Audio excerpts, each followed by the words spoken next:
أعوذ بالله السميع العليم من الشيطان اللعين الرجيم.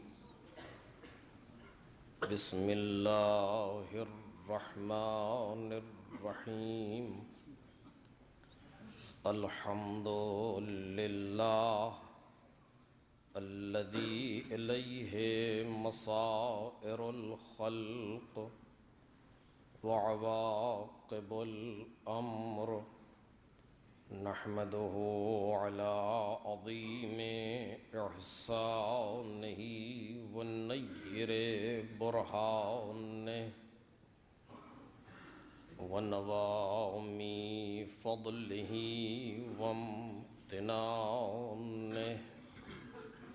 حمدا يكون لحقه قضاء ولشكره أداء وإلى ثوابه مقربا ولحسن مزيده موجبا.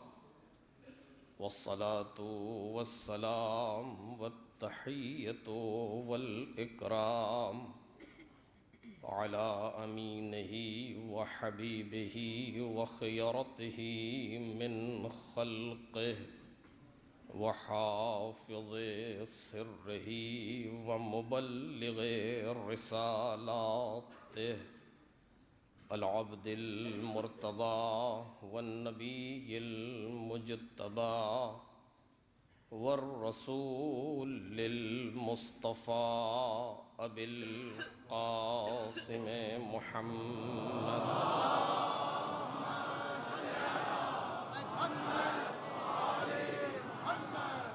وآله الأطيبين الأطهرين الأكرمين المعصومين المظلومين الذين أذهب الله عنهم الرجس وطهرهم تطهيرا.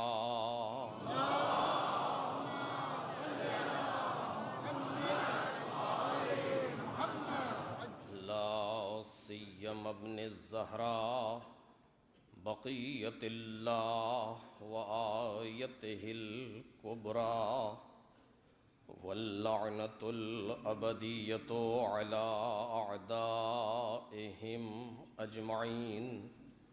أما بعد فقد قال الله الكريم في الذكر الحكيم وجعلناهم أئمة يهدون بأمرنا وأوحينا إليهم فعل الخيرات وإقام الصلاة وإيتاء الزكاة وكانوا لنا عابدين.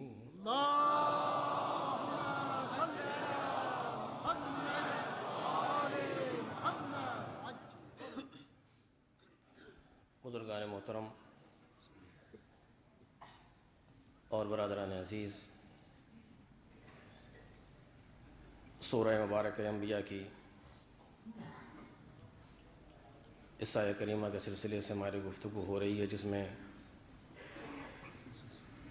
خالق کائنات کا ارشاد ہے کہ ہم نے انہیں امام بنایا جو ہمارے امر سے ہدایت کرتے تھے، اور ہم نے ان کی طرف کار خیر کرنے، نمازوں کو قائم کرنے اور زکوٰۃ دینے کی وحی کی، اور یہ سب ہماری ہی عبادت کرنے والے تھے۔ جس موضوع کے ذیل میں ہماری گفتگو ہے وہ معرفت امام ہے، اور آیہ کریمہ میں جو امام کے صفات بیان کیے گئے ہیں، اسی آیت میں صرف اسی حد تک گفتگو ہو رہی ہے۔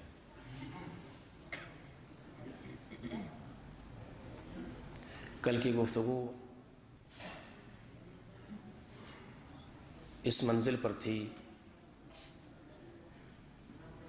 کہ ان کو پروردگار عالم نے امام بنایا ہے، یعنی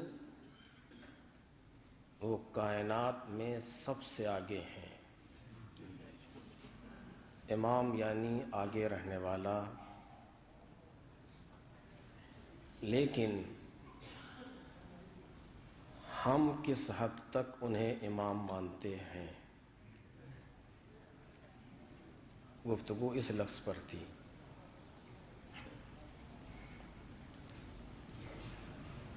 چونکہ پوری کائنات میں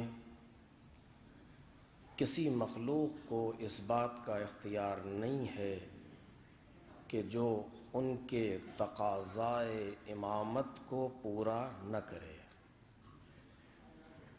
کوئی مخلوق کائنات میں ایسی نہیں ہے کہ جو ان کے تقاضائے امامت کو پورا نہ کرے۔ تقاضائے امامت کیا ہے؟ عرض کیا گیا کہ ان کا واجب الاطاعت ہونا، یہ تقاضائے امامت ہے۔ چونکہ وہ آئے ہیں کائنات کی ہدایت کے لیے، ہدایت تشریعی کے لیے بھی اور ہدایت تکوینی کے لیے بھی۔ اور ہدایت اسی وقت وجود میں آ سکتی ہے کہ جب ہادی واجب الاطاعت ہو۔ لہذا ان کی امامت کا تقاضا ہے کہ واجب الاطاعت ہو،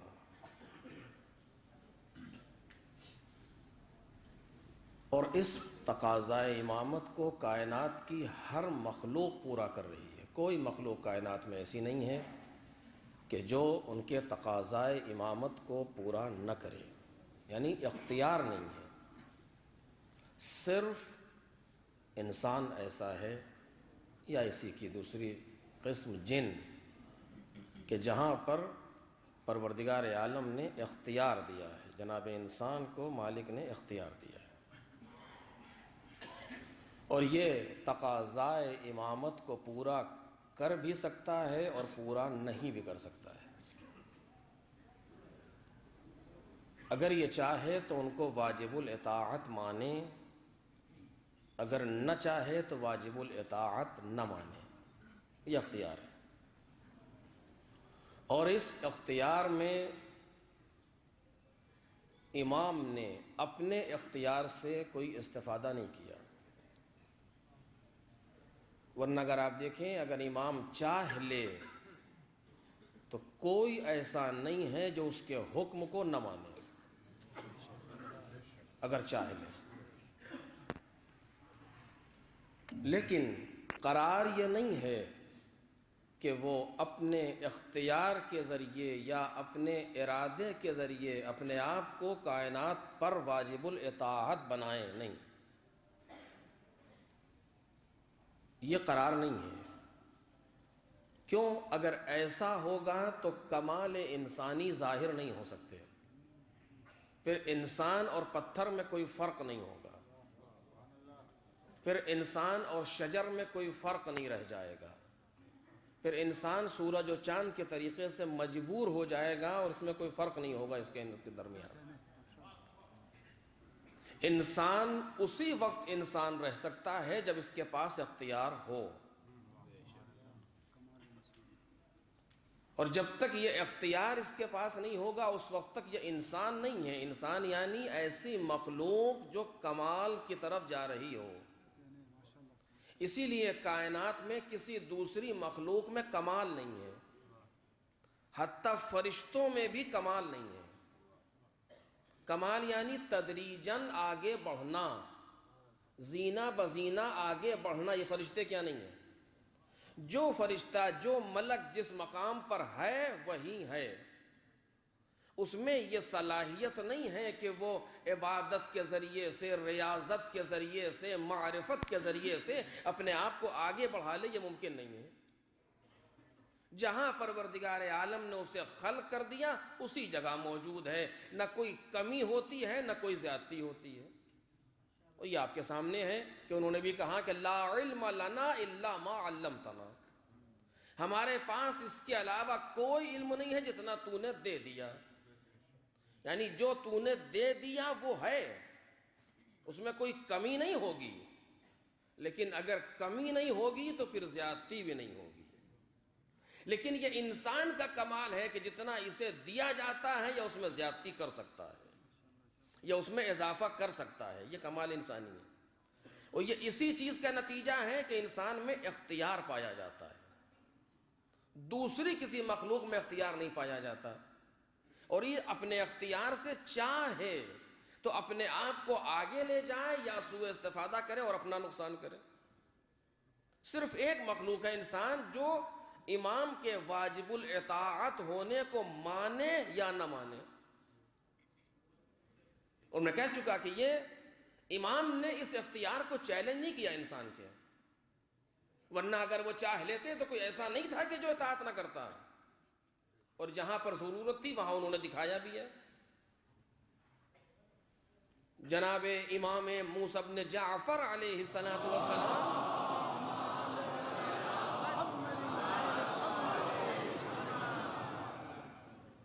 کو ہارون نے بلایا، رات کے وقت دربار میں طلب کیا. جو امام کے صحابی ہیں، جو امام کے ساتھی ہیں، وہ پریشان ہو رہا ہے کہ مولا اس وقت رات میں ہارون آپ کو بلا رہا ہے. گھبرا رہا ہے ساتھی. کہا پریشان نہیں ہے. کہا کیوں؟ کہا کچھ نہیں کر سکتا.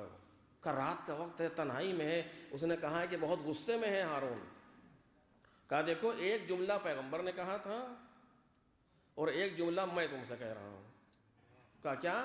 کہا پیغمبر نے کہا تھا کہ اگر ابو جہل ہمارے سر سے ایک بال توڑ لے تو ہمیں نبی نہ کہنا، اور میں تم سے کہہ رہا ہوں کہ اگر ہارون ہمارے سر سے ایک بال توڑ لے تو مجھے امام نہ کہنا. ایک صلوات پڑھے محمد اور آل محمد.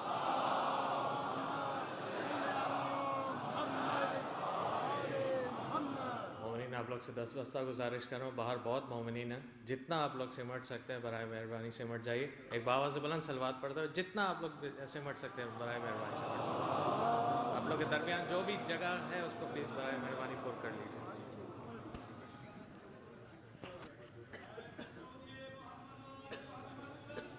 تھوڑا آگے آ جاؤ.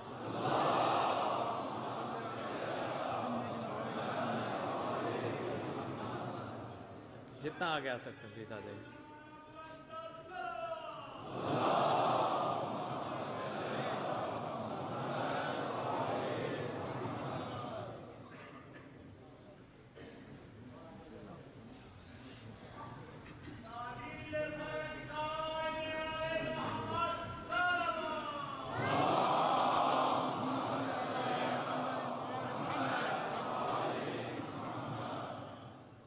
کہ اگر ہمارے سر سے ایک بال کم کر لے تو مجھے امام نہیں کہنا. اس کا مطلب کیا ہے؟ اس کا مطلب یہ ہے کہ اگر ہم نہ چاہیں تو کوئی کچھ نہیں کر سکتا کائنات کے اندر، لیکن ہم نے یہ چاہا ہے کہ وہ ظلم کریں. عجب، اس کے معنی ایک مجمع سن رہا ہے. ہم یہ چاہتے ہیں کہ ظلم کریں تاکہ کوئی بھڑاس دل میں نہ رہ جائے اور ظالم کا ظلم سامنے آئے تاکہ چہرے پہچانے جائیں.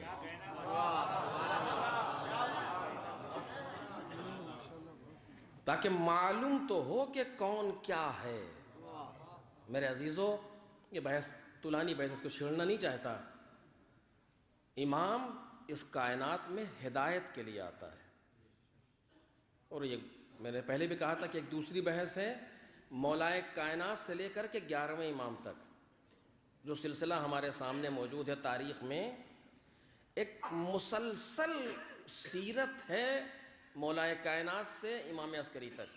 ایک مسلسل سیرت ہے، کڑی سے کڑی جڑتی چلی جا رہی ہے. کام کیا ہے؟ پیغمبر کی 23 سالہ زندگی کو واضح کرنا، اور اس 23 سالہ زندگی کو اس طریقے سے واضح کرنا کہ جب تک دنیا چل رہی ہے کوئی زندگی کا گوشہ خالی نہ رہ جائے، کوئی زندگی کا گوشہ خالی نہ رہ جائے۔ اور آج ہمارے سامنے امام کی سیرت اس طریقے سے موجود ہے، امام کے اقوال اس طریقے سے موجود ہیں کہ ہماری زندگی کا کوئی گوشہ خالی نہیں ہے۔ توجہ کیجئے، میں نے اس سے پہلے بھی شاید جملہ کہا ہو، کوئی گوشہ ہماری زندگی کا خالی نہیں ہے۔ فضاؤں میں اڑ رہے ہو اس کا جواب بھی موجود ہے، سمندر کی تہ میں اتر رہے ہو اس کا جواب بھی ہمارے پاس موجود ہے۔ جہاں پر انسان ہے اس کے لیے جو زندگی کی ضرورت ہے اس کا جواب موجود ہے۔ دلیل کیا ہے؟ دلیل یہ ہے کہ آپ اٹھا کر کے دیکھیں جو توضیح المسائل موجود ہے ہمارے سامنے، جہاں مسائل کے جواب دیے جا رہے ہیں، جو فقہی کتابیں ہمارے سامنے موجود ہیں، کوئی زندگی کا ایسا گوشہ نہیں ہے جس کا جواب وہاں موجود نہ ہو۔ دنیا ترقی کرتے کرتے آگے بڑھتی چلی جا رہی ہے، جو مسئلہ سامنے آتا ہے ہمارا فقیہ اس کا جواب دیتا ہے۔ نہ کبھی یہ کہتا ہے کہ سوچیں گے، نہ کبھی یہ کہتا ہے کہ پوچھیں گے، نہ کبھی یہ کہتا ہے کہ مشورہ کریں گے۔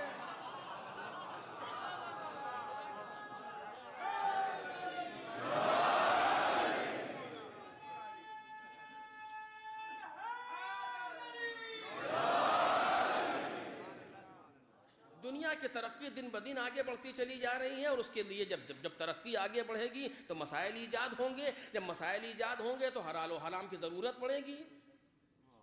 میں اب سے 100 برس پہلے جو ضرورتیں تھیں بہت کم تھیں، آج بہت زیادہ ضرورتیں ہیں، لیکن جو سوال کیا جاتا ہے، آپ سچ کہہ رہا ہوں میں آپ سے، جتنے سوال ہمارے فقیہ سے کیے جاتے ہیں نہیں دکھا سکتے آپ کہ اس نے کبھی یہ کہا ہو کہ ہم مشورہ کر کے بتائیں گے اس کو، کوئی شورا بنائیں گے پھر بتائیں گے، کوئی میٹنگ کال کریں گے پھر بتائیں گے اس کو، کوئی کمیٹی بنائیں گے پھر بتائیں گے۔ جی نہیں، مسئلہ اس کے سامنے آتا ہے، وہ 80-90 برس کا انسان اکیلا اپنے کتاب خانے کے اندر ہوتا ہے، کبھی یہ کتاب کبھی وہ کتاب، اور چند مرتبہ ورق گردانی کے بعد کہتا ہے اس کا جواب یہ ہے۔ کیسے کہا آپ نے کہ یہ ہے؟ وہ ہماری طریقے سے نہیں کہتا کہ جس طریقے سے ہم کہتے ہیں۔ کسی مسئلے کو دیکھا، یہ بات سمجھ میں نہیں آ رہی۔ اچھا، آپ کی سمجھ کتنی ہے جو سمجھ میں نہیں آ رہی؟ آج تک کسی ڈاکٹر سے آپ نے کہا کہ ڈاکٹر صاحب جو دوا آپ نے لکھی ہے یہ سمجھ میں نہیں آ رہی؟ کہا کبھی؟ کیوں ہمیں کہنے کا حق کیا؟ ہم نے میڈیکل سائنس کو پڑھا نہیں؟ جب ہم نے میڈیکل سائنس کو پڑھا نہیں تو ہمیں کہنے کا حق کیا ہے کہ یہ دوا ہماری سمجھ میں نہیں آ رہی؟ یہ آڑی ہے، یہ ترچی ہے، یہ موٹی ہے، یہ پتلی ہے، ہمیں کیا حق ہے کہنے کا؟ لیکن یہاں پر ہم نے فقہ کے نام پر فے نہیں پڑھی، اور یہ کہنے کے لیے تیار ہیں کہ یہ بات سمجھ میں نہیں آ رہی۔ یہ مسئلہ یوں نہیں ہونا چاہیے۔ اللہ اکبر، کتنا جری ہو گیا انسان، غیرت بھی اچھی چیز ہے۔ ایک صلوات پڑھیں محمد اور آل محمد۔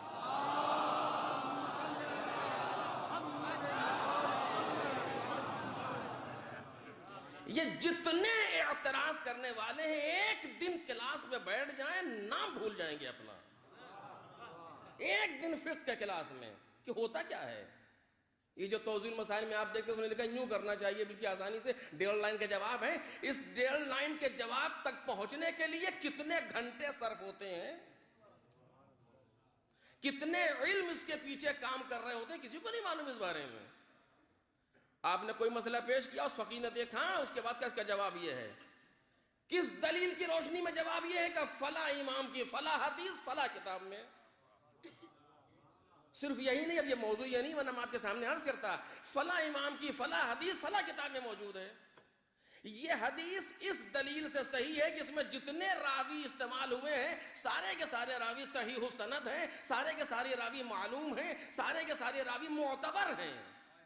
مثلاً فلاں نے فلاں سے سنا، فلاں نے فلاں سے سنا، فلاں نے فلاں سے سنا، اور اس درمیان میں 25 راوی موجود ہیں. ان 25 راوی کے بارے میں یہ فقیہ جانتا ہے کہ یہ کون ہے، کہاں پیدا ہوا، کہاں مارا گیا، یہ سچا تھا کہ جھوٹا تھا، مومن تھا کہ منافق تھا، اپنا تھا کہ پرایا تھا. ایک صلوات پڑھے محمد اور آل محمد.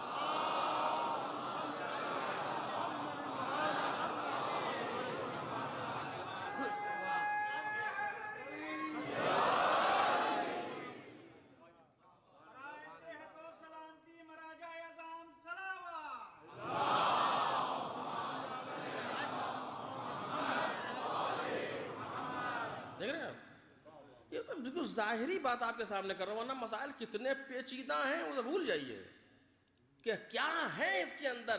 13-14 علوم کا ماہر ہو تب فتویٰ دے سکتا ہے، اور اس میں ایک ایک چیز پر نہ جانے کتنا وقت چاہیے. اور پھر فلاں امام کی فلاں حدیث کی روشنی میں یہ موجود ہے، یہ حکم ہے اس کا. اس کا مطلب کیا ہوا؟ اس زمانے میں اس زمانے کا جواب وہ دے کے چلے گئے. دیکھ رہے ہیں اس زمانے میں، کس زمانے میں؟ امام عسکری کی شہادت 260 ہجری ہے، اور آج کتنی چل رہی ہے؟ 1437 شروع ہو گئی. 1437 مائنس 260 جو بچتا ہے اتنے پہلے اس زمانے کا جواب وہ دے کے چلے گئے. کیوں؟ چونکہ کسی فقیہ کو یہ حق نہیں ہے کہ وہ یہ کہے کہ میری نظر میں ایسا ہے. توجہ کیجئے، مسائل سخت ہے. کسی فقیہ، کسی مجتہد، کسی مفتی کو یہ حق حاصل نہیں ہے کہ وہ یہ کہے کہ میری نظر میں ایسا ہے. اگر کہہ دیا تو ٹھکانہ جہنم ہے. ایک فتویٰ کوئی اپنی مرضی سے دے دے، اس کا ٹھکانہ جہنم ہے، شوخی نہیں ہے. ایک فتویٰ کوئی اپنی ہوائے نفس کے تحت دے دے، اس کا ٹھکانہ جہنم ہے. وہ کیا کہتا ہے؟ فلاں آیت کی روشنی میں، فلاں روایت کی روشنی میں، فلاں حدیث کی روشنی میں، فلاں قاعدے کی روشنی میں. اس کا جواب یہ ہے، اس کا مطلب یہ ہوا کہ 1000 برس پہلے، ایک صدی پہلے نہیں، 10 صدی پہلے، کتنے برس پہلے وہ ان چیزوں کا جواب دے گئے جو بعد میں آنے والی ہیں، اور ابھی ظہور نہ جانے کب ہوگا. توجہ کیجئے. جبکہ ہماری آرزو یہ ہے کہ ہر سال یہ سال امام کے ظہور کا سال ہو، نہیں آنے والا جمعہ امام کے ظہور کا جمعہ ہو. دنیا ظلم و جور سے بھر چکی ہے، چاروں طرف تشدد و ستم پایا جاتا ہے. وہ آنے والا جلدی آ جائے تاکہ ظلم و جور کا خاتمہ ہو جائے، عدل و انصاف سے کائنات بھر جائے. یہ ہماری آرزو ہے، لیکن نہ جانے وہ کب آئے گا. وہ جب بھی آئے، دنیا مسئلے سے خالی نہیں ہو سکتی اور جواب سے خالی نہیں ہوگی. جتنا کہہ دیا ہے امام باقر نے، جتنا کہہ دیا امام صادق نے، کتنی ترقی آگے بڑھ جائے ان کا جواب موجود ہے. اب پہچانا امام سب سے آگے ہوتا.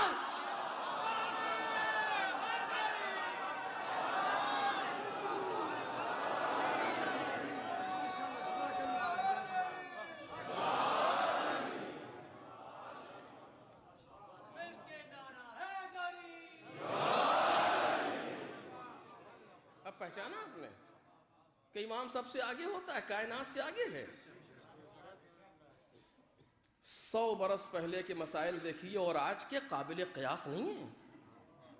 یہ سائنس کی ترقی ہے، یہ واٹس اپ و وائبر و پتہ نہیں نہ جانے کتنے مزخرفات اس طرح کے.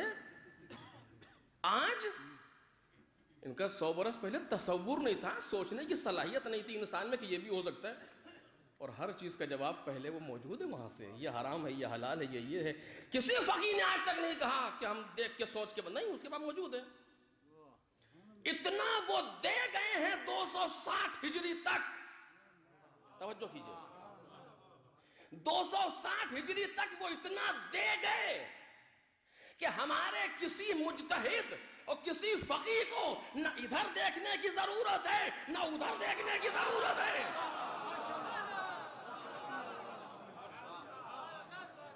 وہ کسی طرف نظر نہیں کرتا، اس کے سامنے اتنا اثاثہ موجود ہے کہ وہ اسی کی روشنی میں فتویٰ دے دیا کرتا ہے. بلا وجہ ان کی مخالفت نہیں ہو رہی. دشمن اتنا سرمایہ بلا وجہ خرچ نہیں کرتا. ہم نے نہیں پہچانا، دشمنوں نے پہچانا. لیکن فانوس بن کے جس کی حفاظت ہوا کرے، فانوس بن کے جس کی حفاظت ہوا کرے، وہ شمع کیا بجھے جسے روشن خدا کرے.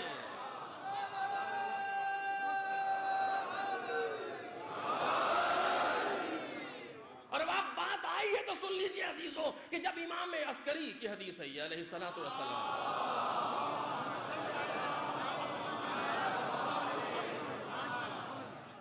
اس پر ایک مسلسل گفتگو ہونی چاہیے، مستقل گفتگو ہونی چاہیے، تاکہ ہمارے بزرگ تو جانتے ہیں ہم سن و کم سن بھائیوں کو صحیح کانسیپٹ پیدا ہو کہ ہے کیا. نہ جانے کتنے ہمارے دین کے ایسے مسئلے ہیں کہ اصل مجھ جیسا جاہل بھی صحیح تصور نہیں کر پایا اس کا اب تک، کہ صحیح چاہتا کیا ہے دین. ہماری نہیں سمجھ میں آیا. ابھی بہت سی باتیں اس طرح کی ہیں، میں آپ سے سچ کہہ رہا ہوں. جو دین کا لائق ہے، عمل ہے، اتنا سنہرا ہے، اتنا عالی ہے، لیکن ہم تک پہنچ نہیں پا رہا. ایک سلسلہ ہے جناب آدم سے شروع ہوا، آج تک چلا جا رہا ہے. کل بھی میں نے تھوڑا سا تذکرہ کیا تھا. ہر آنے والا نبی اپنے بعد آنے والے نبی کی بشارت دیتا ہے. ہر آنے والا نبی اپنے پہلے آنے والے نبی کی تصدیق کرتا ہے. یعنی اس کے دو کام ہیں، ہر نبی کے دو کام ہیں: پہلے والے کی تصدیق، بعد والے کی بشارت، تاکہ پتہ چلے کہ نہ ہم اس سے الگ ہیں اور نہ بعد میں آنے والا ہم سے الگ ہوگا. سلسلہ کمال کی طرف بڑھ رہا ہے. کبھی وقت ہوگا تو عرض کروں گا آپ کے سامنے. اس طریقے سے یہ بڑھتا ہوا سلسلہ پیغمبر تک آیا. بڑھ کون سا سلسلہ رہا ہے؟ خدا کو شوق نہیں ہے ایک کے بعد دوسرا نبی بھیجنے کے لیے. اب سوچے کہ کیوں ہوا یہ سب؟ جناب آدم سے آج تک یہ کیوں ہوا سلسلہ پورا؟ ایک کے بعد ایک کے بعد ایک کے بعد ایک آ رہا. کیوں آ رہا ہے؟ اور پھر تلک الرسول فضلنا بعضهم علی بعض، بعض کو بعض پر فضیلت ہے. دیکھیے بعض اوقات ایسا ہوتا ہے کہ جب نور دیا جاتا ہے کسی انسان کی، اگر آنکھ آپریشن ہوا ہو یا اس کو آنکھ ملی ہو، کچھ ایسا ہو، تو ہائی پاور نور اس کے اوپر سامنے نہیں لاتے، سورج کے سامنے فوراً نہیں لایا جاتا، ورنہ اس کی آنکھیں بند ہو جائیں گی، جو ہائی وہ بھی چلی جائے گی. دھیرے دھیرے لائٹ دی جاتی ہے، آہستہ آہستہ، تاکہ تحمل کی صلاحیت پیدا ہو جائے. تم جاؤ، تم کو سمجھ سکے، پھر تم سے اوپر کوئی آئے گا. اور جب اب باقاعدہ آمادگی ہو گئی، اب آؤ سورج کے سامنے. وہ سورج کون؟ آفتاب رسالت و نبوت کون؟ خود پیغمبر. اللهم صل على محمد وآل محمد. پیغمبر آ گئے کائنات میں. اب کوئی نہیں آئے گا، کوئی نبی نہیں آئے گا. کیوں نہیں آئے گا؟ چونکہ کام پورا ہو گیا. میں نے اس سے پہلے اس کی مثال دی ہے، اب نہیں ہوں گا. کام پورا ہو گیا. اب اس کے بعد امام آنا شروع ہوئے. فرق کیا ہے دونوں میں؟ یہ بھی کوئی اور. مولا کائنات آئے، امام حسن آئے، امام حسین، ایک سلسلہ پورا چلا جناب امام عسکری تک. جب یہ جانے لگے تو اب کیا ہے کہ اب جو آخری ہے وہ غیبت میں ہوگا. تو وہ غیبت میں ہوگا تو ہم کیا کریں گے؟ کہ تم کو ہم یوں ہی نہیں چھوڑیں گے. چونکہ آدم سے محنت ہوئی ہے امام عسکری تک، تو ایسے ہی چھوڑ دیں گے ہمیں؟ کہ تم کو ہم یوں ہی نہیں چھوڑیں گے. کہ مولا پھر کیا کریں؟ کہ دیکھو حدیث امام سے، امام 11ویں امام سے ہے کہ دیکھو، من کانا من الفقہاء صائنا لنفسہ حافظا لدینہ مخالفا علی ہوا مطیعا لامر مولا فللعوام ان یقلدوا. فقیہوں میں سے جو، اس کا مطلب کیا ہوا؟ دیکھیے امام کا فقرہ، میں بہت رک کے عرض کر رہا ہوں، آپ امام کا فقرہ ہے. میں نے اس سے پہلے بھی کہا ہے کہ جب کوئی آیت یا روایت ہو تو انسان کو ٹھہرنا چاہیے. کہ ایک ایک لفظ میں اتنے معانی ہیں کہ میں کیا عرض کروں آپ سے. من کانا من الفقہاء، فقہاء میں سے جو، اس کا مطلب یہ ہے کہ سب ایسے نہیں ہوں گے، سب ایسے نہیں ہوں گے، اور تمہاری ذمہ داری ہے اس کو تلاش کرنا جو ایسا ہو. مولا یہ ہم کر لیں گے کیا تم کر لو گے؟ ہم نے تمہیں اس منزل تک پہنچا دیا ہے کہ اب تم کر لو گے. اگر تم نہ کر پاتے تو ہم کہتے ہی نہیں. ایک صلوات بولے نا محمد اور آل محمد.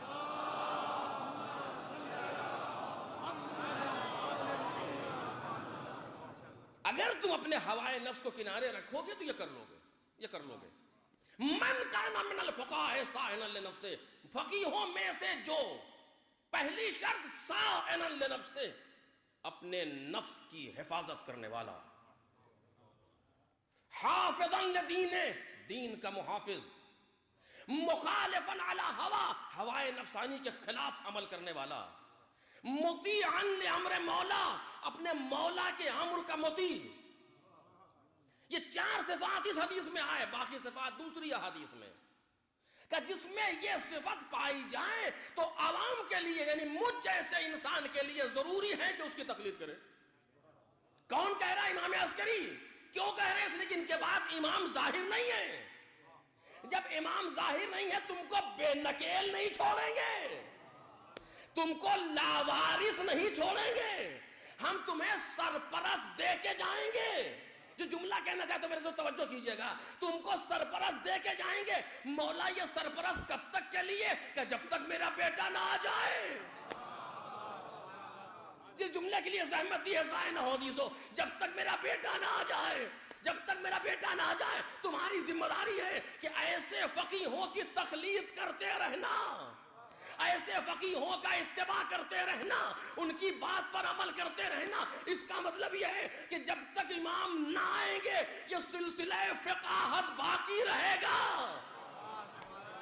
یہ سلسلہ فقاہت باقی رہے گا. چاہے جس پارلیمنٹ میں اس کے خلاف بجٹ پاس ہو جائے وہ سارے بجٹ دفن ہو جائیں گے، امام کا قول سب سے آگے نظر آئے گا.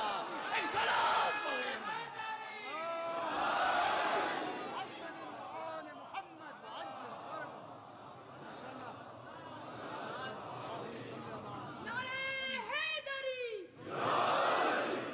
ایک صلوات پڑھیں بآواز بلند پر محمد اور آل محمد.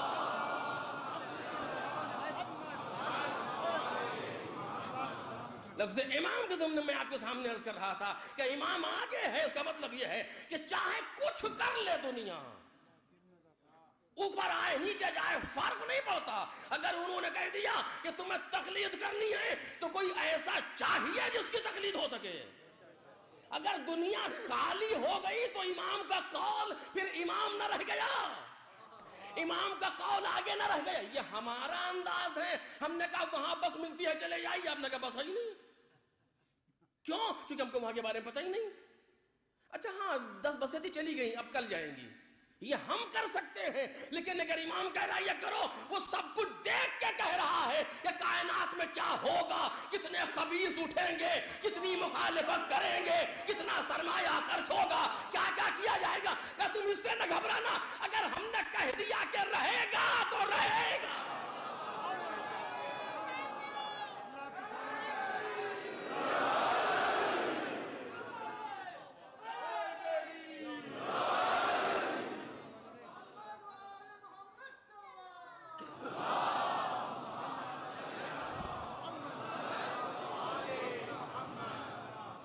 دیکھیے ایک چیز ہے بڑی قابل اہمیت ہے اور بڑا اس سے درس ملتا ہے. پتہ ہے کیا ہے؟ اسے کہتے ہیں حسد. بڑی اہمیت ہے اسی کائنات میں. اسے کہتے ہیں حسد. حسد کے معنی کیا ہیں؟ 2 چیزیں ہیں. ایک ہے حسد، ایک ہے غبطہ. اس کو رشک کہتے ہیں. حاسد وہ ہوتا ہے جو یہ چاہتا ہے کہ میرے پاس تو نہیں ہے، اس کے پاس بھی نہ رہ جائے. جو رش کرتا ہے وہ یہ سوچتا ہے میرے پاس تو نہیں ہے، اس کے پاس ہے، کاش ہم بھی وہاں پہنچ جائیں. یہ صفت اچھی ہے چونکہ اس میں ترقی کی علامتیں پائی جاتی ہیں. اس میں ترقی کی علامتیں ابھی ہے، رمق باقی ہے کہ یہ آگے بڑھ جائے، اس کو رش کرتے ہوئے کہ یہ وہاں موجود ہے، ہم یہاں کیوں ہیں، چلو آگے چلو، کاش پہنچ جائے، وہاں تک پہنچ جائے گا، ممکن ہے آگے بھی نکل جائے. لیکن حاسد جو ہوتا ہے اتنا خبیث ہوتا ہے، ملعون، کہ یہ کہتا ہے میرے پاس تو ہے ہی نہیں، اس کے پاس بھی نہ رہ جائے، اور پھر اپنے بڑھانے کی نہیں اس کے گھٹانے کی کوشش کرتا ہے. قرآن کہتا ہے پیغمبر جو ہم نے آپ کو نعمتیں دی ہیں کیا یہ لوگ آپ سے حسد کرتے ہیں؟ ہم یحسدون، یہ حسد کرتے ہیں آپ سے. اچھا جتنی نعمتیں ہیں سب من جانب اللہ ہیں، اور حاسد اللہ کی دی ہوئی نعمت سے ٹکراتا ہے. خدا کہتا ہے تو صحیح جو تیری ناک نہ رگڑوں. آج جو یہ چاروں طرف سے یلغار ہے ہماری فقاہت پر، آج جو چاروں طرف سے یلغار ہے ہمارے مراجع کرام پر، ہم کو معلوم ہے کیا ہے، یہ کچھ نہیں ہے، صرف حسد ہے، صرف حسد ہے. بات نہیں معلوم کہاں سے یہاں تک آئی، صرف حسد ہے. کیوں؟ اس لیے کہ کسی کے پاس ہے ہی نہیں.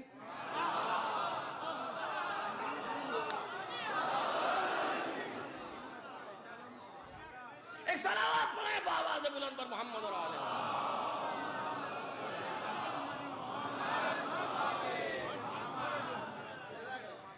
مشکل یہی ہے کہ کسی کے پاس ہے ہی نہیں.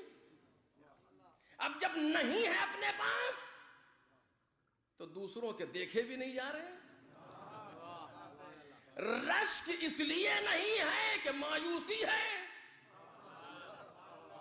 میں کیسے عرض کروں آپ کے سامنے عزیزو، آپ صاحب نظر ہیں.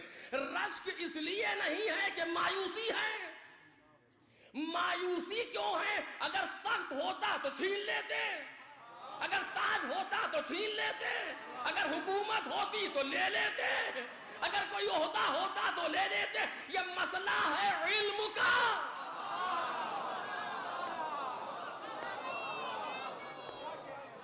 یہ مسئلہ ہے علم کا. اس کو چھینے کیسے، اس کو لے کیسے؟ اور جب علم کا مسئلہ آئے گا تو پھر اب علم تو ہے نہیں، اب جب باب علم سے پھرو گے تو نتیجہ کیا؟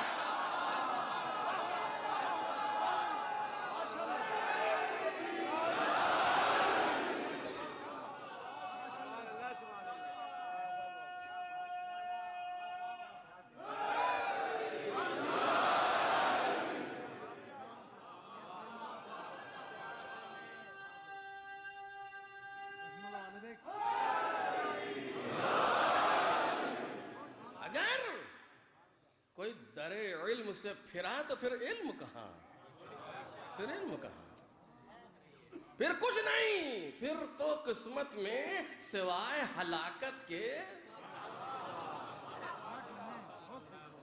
علم کہاں. جب باب علم سے پھر گیا کوئی، یہاں علم ہے، چھین تو سکتے نہیں، لے تو سکتے نہیں، کیا کریں؟ دیکھیں کبھی کبھی دشمن پر ترس آتا ہے، اس کی بیچارگی پر دل جلتا ہے، یعنی بیچارہ کرے تو کیا کرے. آپ دیکھ رہے ہیں اب یہ بات جملہ معترضہ ہے، بریکٹ میں کہہ رہا ہوں، آج یورپ میں یہی ہو رہا ہے، اور ہم کو ان کی بیچارگی پر بڑا رحم آتا ہے. کبھی کبھی اگر نہ بولے تو یہ تیزی سے آگے بڑھ رہے ہیں، بول دیں تو اور تیز آگے بڑھتے ہیں. ہے کہ نہیں ہے یہ؟ اگر نہیں بول رہے ہیں تو چرچ ٹوٹ کے مسجدیں، دوسری چیزیں ٹوٹ کر کے حسینیاں، یہ ہو رہا ہے. یہاں تک کہ رئیس جمہور کے گھر تک پہنچ گیا اسلام، یہ ہو رہا ہے. اگر نہ بولیں تو یہ بڑھتے چلے جا رہے ہیں، اور جب بولتے ہیں تو جو سویا تھا وہ بھی جاگ جاتا ہے. یہ عجیب مصیبت ہے دوران بین المحظورین کہ نہ ادھر سے کچھ کر پاتا ہے نہ ادھر سے کچھ کر پاتا ہے. اور جتنا آگے بڑھتا جاتا ہے اتنا ہمارا مذہب اور واضح ہوتا جاتا ہے دنیا کے سامنے. ایک زمانہ تھا، میں اس کو بہت ہی بند لفظوں میں کہہ رہا ہوں اگر آپ محسوس کر سکے، ایک زمانہ تھا جب 40 حسینی کو توڑنے کے لیے ساری سازشیں کی گئیں. میں کیا کروں کہ بہت چیزیں کہہ نہیں پا رہا ہوں آپ کے سامنے. ساری سازشیں کی گئیں، غیروں نے بھی کی، اپنوں نے بھی کی، انجانے طور پر ان کی پالیسی کو فالو کیا. 40 حسینی کو توڑنے کے لیے، یہاں مجمع کو کم کرنے کے لیے نہ جانے کیا کیا کیا گیا. یہاں چلو وہاں چلو، ساری سازشیں سامنے آئیں. نتیجہ کیا نکلا؟ دشمن پہلے سے دیکھ رہا تھا. 14 سیکنڈ کی ایک کلپ، 14 سیکنڈ کی ایک کلپ کسی ٹیلی ویژن نے نشر کر دی. اس کو دیکھ کر کے ایک انسان نے کہا یہ کون لوگ ہیں، کہاں جا رہے ہیں؟ بس یہی سوال ہی تو ایجاد کرنا ہے. 14 سیکنڈ کی ایک کلپ کو نشر کیا گیا. کربلا روز 40، جو لوگ پیدل جاتے ہیں نجف سے کربلا کی طرف، اس منظر کو 14 سیکنڈ کے کلپ نے نقل کیا. اس کو دیکھ کر کے ذہن میں سوال ہوا یہ کون ہے اور کہاں جا رہے ہیں؟ بس جب تحقیق شروع ہوئی تو پھر جہاں یہ جا رہے ہیں وہیں ہم بھی.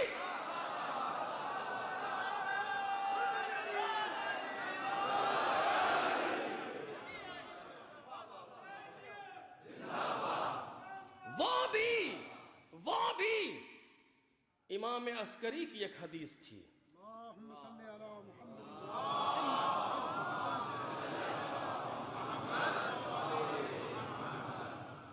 بعض چیزیں کہنے کی ضرورت نہیں ہے. کون زندہ ہے کون مردہ ہے دنیا خود ہی دیکھ رہی ہے.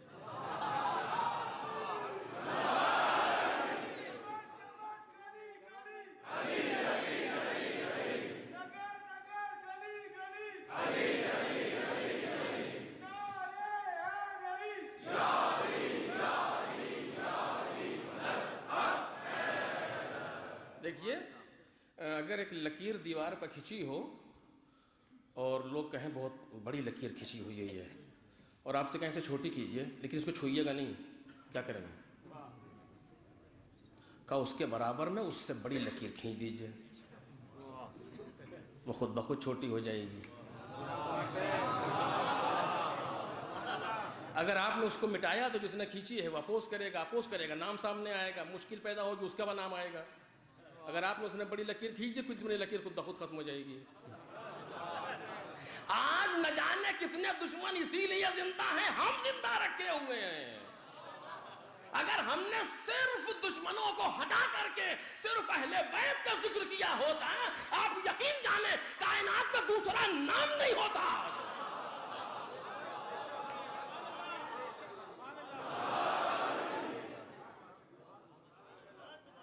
وہ بھی امام عسکری کی ایک حدیث تھی.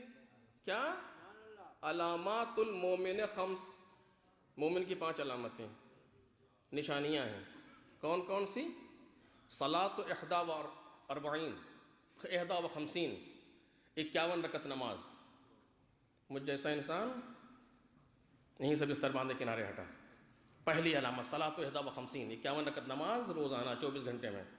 یہ نشانی ہے، شب قدر والی نشانی نہیں بنتی. اور زیارت 40 کے دن حسین ابن علی کی زیارت، یہ مومن کی علامت ہے. والجہر والتعفیر الجبین، خاک پر سجدہ کرنا. والتختم فی الیمین، داہنے ہاتھ میں انگوٹھی.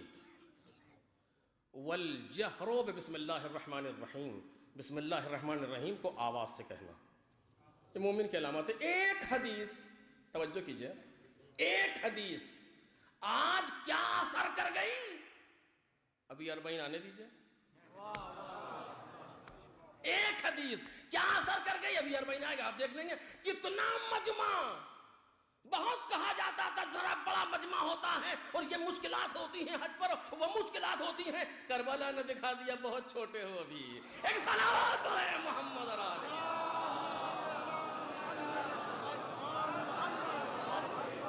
ایک حدیث اثر اتنا ہے کہ اس ایک حدیث کے نتیجے میں لوگ 14 منٹ کی کلپ دیکھ کر کے مذہب اختیار کر رہے ہیں. اسی امام عسکری کی ایک حدیث کہ من کان من الفقهاء صائنا لنفسه وحافظا لدینه ومخالفا على هواه مطیعا لامر مولا فللعوام ان يقلدوا، عوام کے لیے ضروری ہے کہ اس کی تقلید کریں۔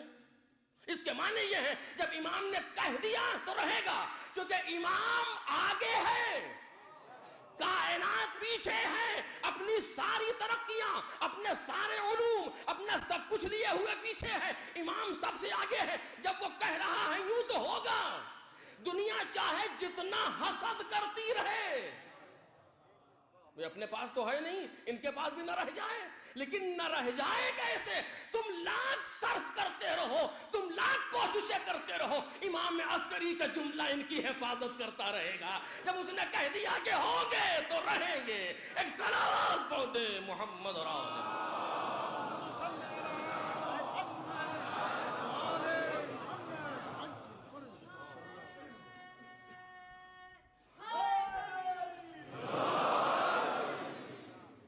کوئی معمولی مسئلہ نہیں ہے، لیکن بالآخر جو میں عرض کر رہا تھا کہ امام ہمیشہ آگے ہے، اس پر کوئی فوقیت نہیں لے جا سکتا۔ امام کے جملے، امام کی نظر، ایسا نہیں ہے کہ امام اپنے زمانے تک دیکھتا ہے، نہیں، امام آخر زمانہ تک دیکھتا ہے۔ آج جو لفظ زبان پر جاری ہو رہی ہے یہ آخر زمانہ تک دیکھ رہی ہے۔ دیکھیں میں عرض کر رہا تھا پورا سلسلہ ہے مولا کائنات سے امام عسکری تک۔ زندگی میں جتنے رخ آنے والے ہیں وہ سب یہاں بیان کیے گئے۔ کسی کو مولا کائنات نے بیان کیا، کسی رخ کو امام حسن نے بیان کیا، کسی رخ کو امام حسین نے بیان کیا۔ سب کی اپنی اپنی ذمہ داری ہے اور اپنے اپنے طریقے سے وہ نقوش زندگی انسانوں کے حوالے کیے جا رہے ہیں۔ اور جب جانے لگے تو کہا اتنا چھوڑ کے جا رہا ہوں تمہیں کسی طرف نہیں دیکھنا ہوگا، کیونکہ امام ہے اور امام آخر وقت تک دیکھ رہا ہے، جہاں تک آنے والا ہے۔ جو بھی کائنات میں رونما ہوگا وہ امام کے سامنے ہے۔ ما کان وما یکون وما ہوا کائن کو ایک ساتھ دیکھنے والے کو امام کہا جاتا ہے۔ ان سے کوئی چیز مخفی نہیں ہوا کرتی، ساری کائنات ان کے سامنے۔ یہ ایک مسئلہ، لیکن دوسرا مسئلہ جسے میں 2 دن سے بیان کرنا چاہ رہا ہوں، نہیں پہنچ پا رہا ہوں، وہ یہ کہ ہم انہیں امام سمجھیں۔ یہ دوسرا مسئلہ ہے کہ ہم انہیں امام سمجھیں۔ یہ تو امام ہیں، میں ثابت کر رہا ہوں آپ کے سامنے بار بار، اور میں اپنے لیے کہہ رہا ہوں کہ میں انہیں امام سمجھوں۔ کیا مطلب امام سمجھیں؟ بس آخری فقرہ اور مجلس کے آخری رخ پر کیا مطلب کہ امام سمجھیں کا مطلب یہ ہے کہ جب ہماری اپنی خواہش اور ان کی گفتگو یہ دونوں آپس میں ٹکرا جائیں تو ان کی امامت کا تقاضا یہ ہے کہ اپنی خواہش کو دبا دینا، ان کی گفتگو کی آبرو رکھ لینا۔ یہ تقاضا ہے ان کی امامت کا، یہ ہے ان کو امام سمجھنا۔ توجہ کریں، یہ ہے ان کو امام سمجھنا، اور اس پر بہت سی گفتگو ہے۔ اور میں صرف ایک حدیث آگے ذہن میں آپ کے سامنے عرض کروں، حدیث قدسی، بہت جلدی سے۔ حدیث قدسی کس سے کہتے ہیں؟ جو کلام خدا ہو مگر قرآن میں نہیں، قرآن کے علاوہ جو کلام خدا ہے وہ حدیث قدسی ہے۔ پروردگار عالم نے مختلف قسمیں، بعزتی و جلالی و ارتفاع مکانی و علوی فی مکانی و عظمتی و بہائی، 6 قسمیں کھائیں پروردگار عالم نے، 5 نتیجے دیے ہیں آخر میں، درمیان میں ایک بات کہی ہے۔ خود یہ حدیث کئی گفتگو کا موضوع ہے۔ 5 نتیجے دیے، جو ایسا کرے گا یہ چیزیں سامنے آئیں گی۔ جعلت الغنا فی ہمے، جعلت الغنا فی نفسے، اس کو نفس کے اعتبار سے غنی کر دوں گا۔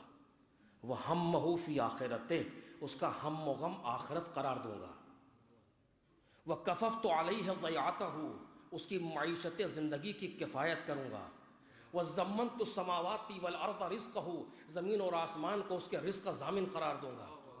وَكُنْتُ وَرَاءَ تِجَارَةِ كُلِّ تاجر، اس کی ہر تجارت کرنے والے تاجر کے پیچھے میں خود ہوں گا۔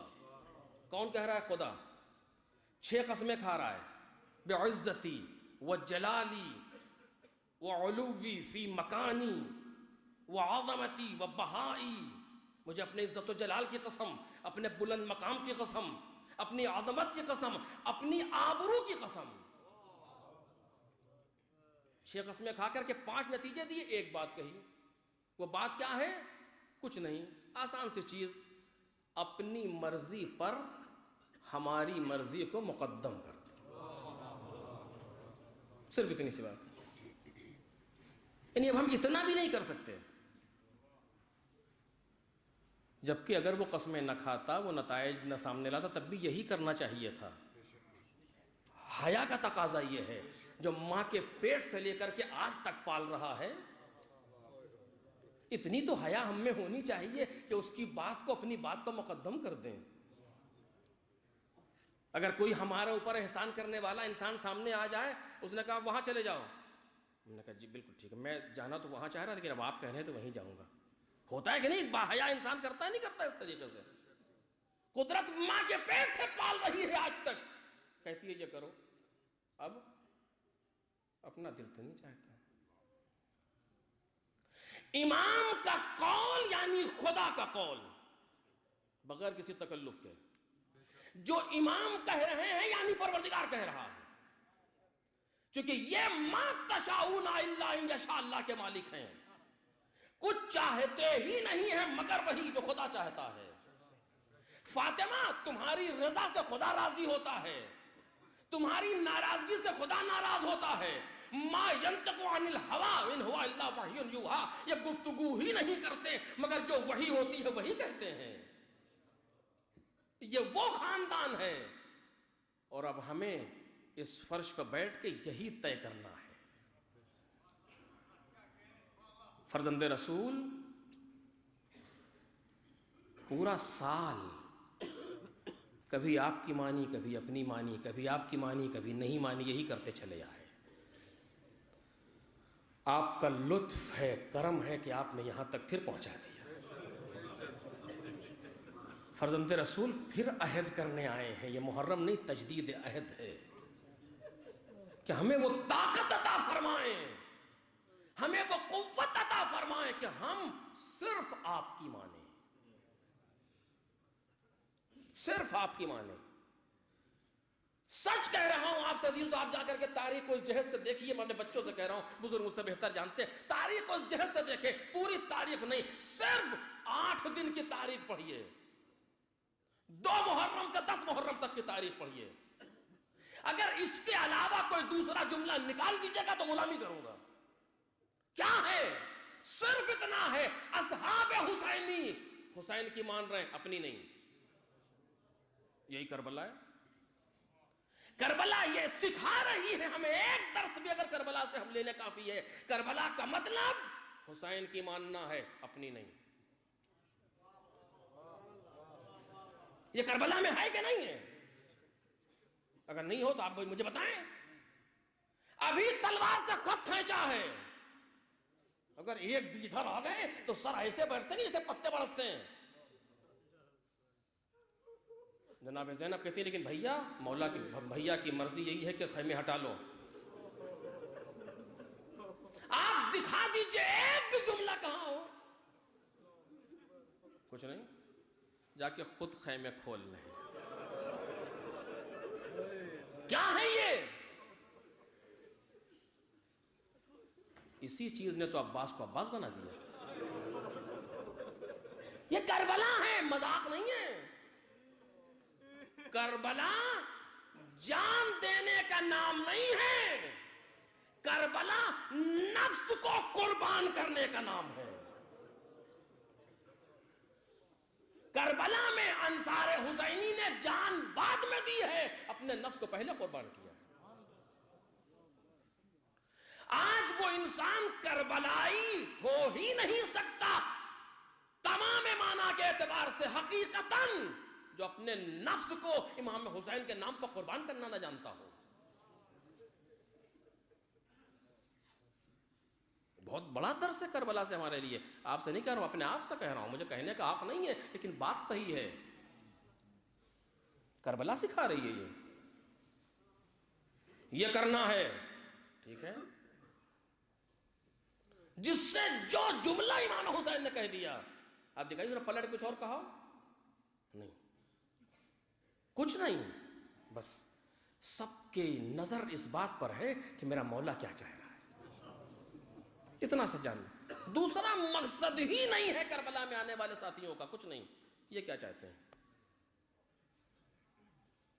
اسی چیز کو کہا گیا مردد نہیں ہے کربلا میں کوئی، ارتد الناس الا ثلاثہ، ارتد الناس الا سبعہ، ارتد الناس الا واحدہ، پیغمبر کے بعد لوگ مرتد ہو گئے، 7 کے علاوہ، 3 کے علاوہ، 1 کے علاوہ، احادیث موجود ہیں، مرتد سے مراد کافر نہیں، ارتداد، تردید، کیا کریں کیا کریں، کیونکہ حالات ایسے ہیں، آج بیٹھ کر کے حالات کا تجزیہ کرنا بڑا آسان ہے، اپنے آپ کو علی کے زمانے میں لے جائیے بہت مشکل ہے، ایک انسان کے بارے میں جہاں کوئی تردید نہیں ہے جس کے دل میں، استاد کے بقول عرض کرو کون؟ قمبر کون ہے؟ غلام ہے، آزاد نہیں ہے جو سوچے کیا کرنا ہے، غلام ہے، غلام کو سوچنا ہی نہیں ہے کہ کیا کرنا ہے، تلوار کے قبضے پر ہاتھ ہے، مولا کے چہرے پر نظر ہے، یہ کربلا سکھا رہی، کربلا میں سارے کے سارے ایسے ہیں، آپ دکھا دیجئے تو خود پڑھ کے چلا گیا ہو لڑنے کے لیے، فرزند رسول اجازت ہے نہیں، تم میرے بھائی کی نشانی ہو، واپس چلے گئے، ہوئے کہ نہیں ہوئے واپس؟ ہوئے،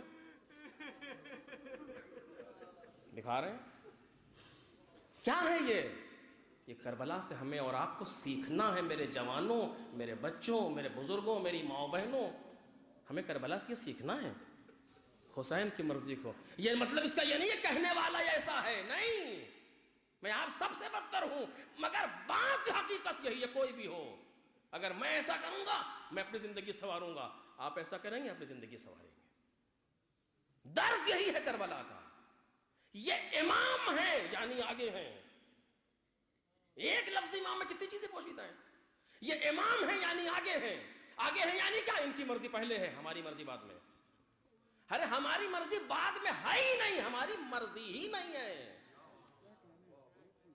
اس منزل پر ہمیں اپنے آپ کو پہنچانا ہے، ہمارا ٹارگٹ یہ ہونا چاہیے، ہمارے بچوں، ہمارے جوانوں، ٹارگٹ یہ ہونا چاہیے، اس جگہ پہنچ جاؤ جہاں اپنی مرضی ختم ہو جائے، اس نفس سے، اس خبیث نفس سے میں نکل جائے، وہ آ جائے، اور جتنی زیادہ اس کی ہم پریکٹس کرتے چلے جائیں گے اتنا زیادہ مقام بلند ہوتا چلا جائے گا، کربلا میں سب نے جان دی ہے مگر سب ایک جیسے نہیں ہیں، مقام جناب عباس کو کوئی شہید چھو نہیں پا رہا، وجہ کیا ہے؟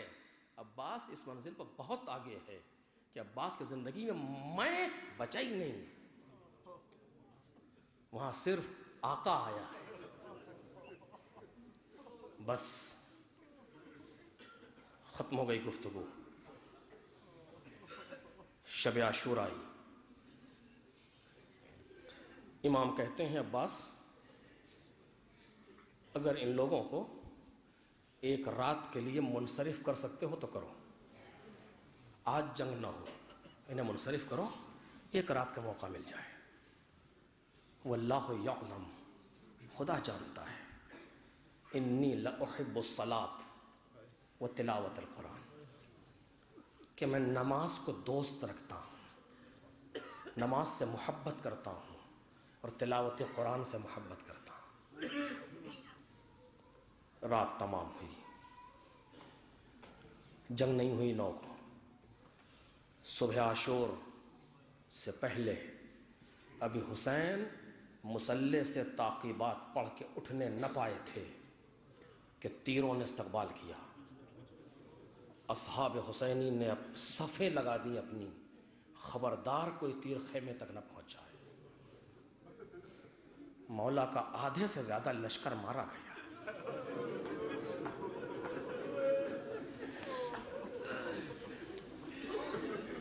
بس آدھے سے زیادہ لشکر مارا گیا، حسین ابن علی کا تیروں سے لوگ جاں بحق ہو رہے ہیں،